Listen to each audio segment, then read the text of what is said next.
on a wonderful 5-week journey which would take us across the Atlantic Ocean to Europe and the 5th International Boy Scout Jamboree plus the National Jamboree in Washington.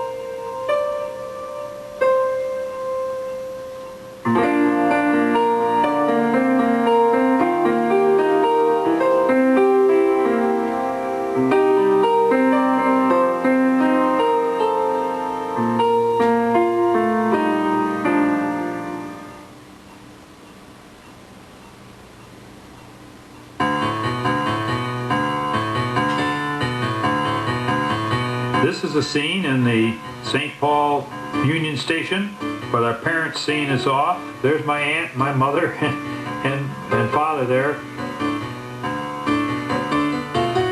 And you can see all of the fond parents seeing their sons off, hoping everything was going to be great.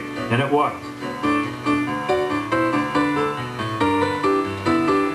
And boys had come together in St. Paul from 4 states.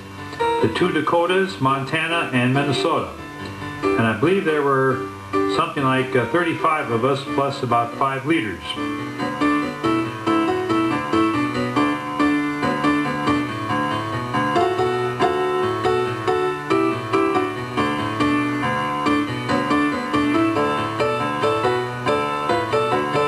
The train gave us a chance to get acquainted with each other.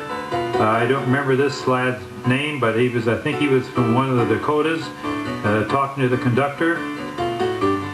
Incidentally, I should mention that this was shot at 16 frames a second, so it moves a little fast as we look at it now at 24 frames.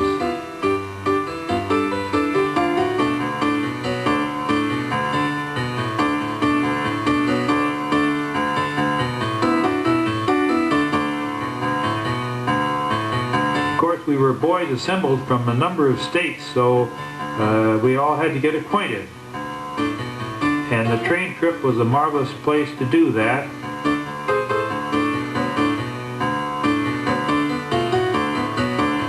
Our first destination was Washington, D.C. for the first National Jamboree. The Jamboree had been scheduled for 1935, but a polio epidemic had broken out in the country, and the Scout officials decided it would not be wise to go ahead, so it was postponed 2 years. And this is 1937 now as we are moving on the train to Washington. The Region 10, which was our region, had a campsite there with the Paul Bunyan logo for our sign. We all had our own tents, but most of our time was spent in sightseeing in Washington. I should mention that a number of the boys got Montezuma revenge. I guess it was the water, the change of water, they said, and it laid me up for one day.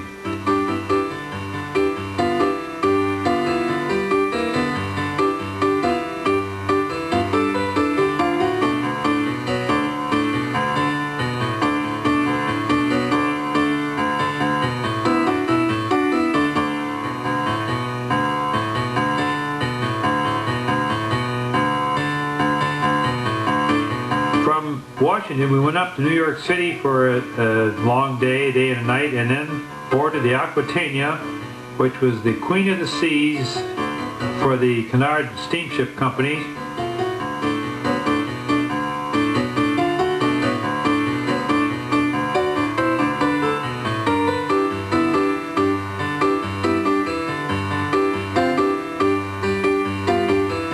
Now this is the Normandy, which was in port at that time in New York City, the great French ship.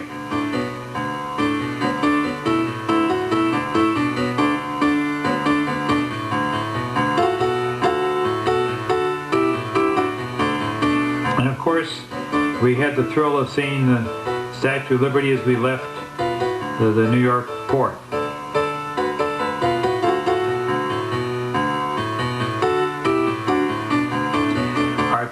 Crossing was delightful for several days. I believe it took us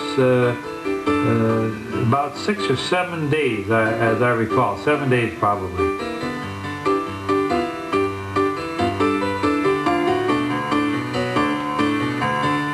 we had a lot of fun playing various deck games and getting acquainted.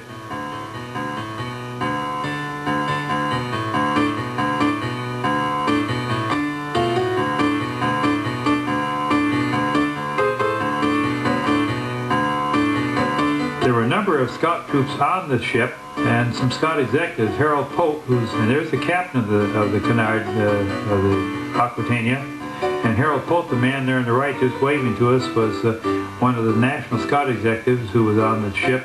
I later got to know him quite well in Europe and Holland at the Jamboree.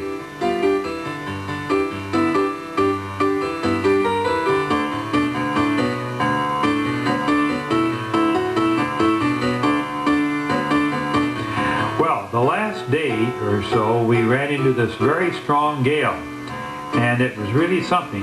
And they roped off the bow because the waves were breaking over, and they didn't want anybody to be up there when a wave could hit them and throw you down.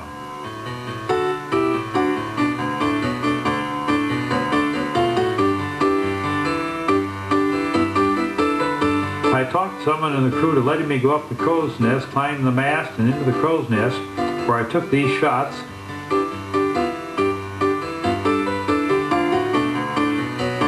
And you'll see that when the waves hit, you see a good one here, you see a good one. Now watch, look how it follows, and the mast just vibrates. And in fact, the wind was so strong that I could hardly see as I took those last shots because my eye was watering so much. Here we are up on the wheelhouse.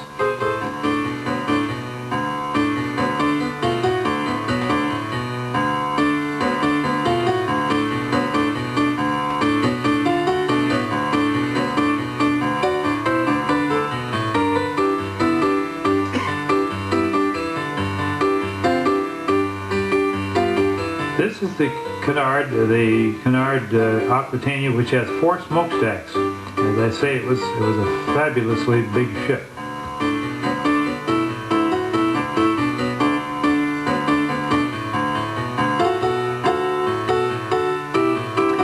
We stopped in England, but then we went to Le Havre, where we disembarked, and the ship could not land. It was too big to come up to the dock, so we had to go in by lighter little boats that took us in to the shore.